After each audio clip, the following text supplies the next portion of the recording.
Paano ko ba niluto itong ginataan? Una, nilaga ko muna sa kabilang kawali yung langka para matanggal yung mga dagta. Sunod, nagisa na ako ng bawang, sibuyas at luya. Saka ko siya ililipat doon sa pinag-isahan ko.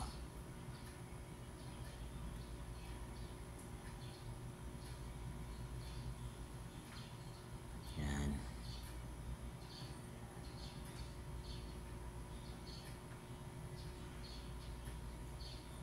So you can see, andyan na lahat. Halo-haloin na lang natin yan. Ilagay natin yung unang gata.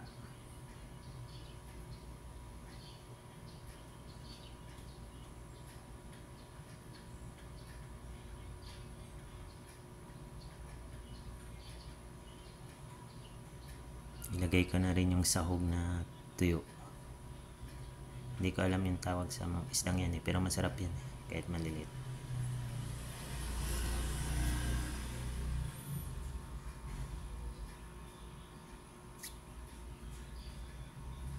Tapos yung siling haba, 2 peraso.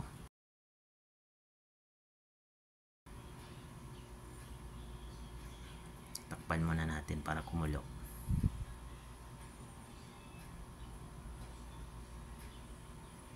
Then kumulo na. Ilalagay ko na rin yung mga dilis na tuyo rin para marami yung sahog. Yan.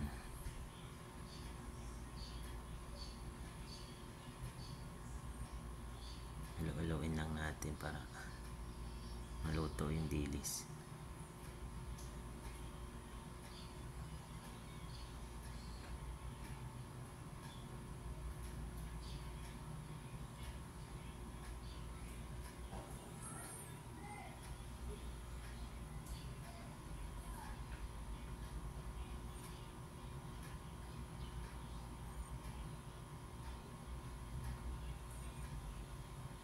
Tapos nilagay ko na yung pangalawang gata.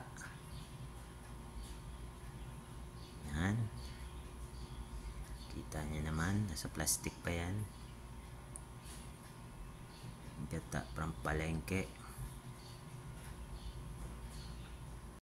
Look at that.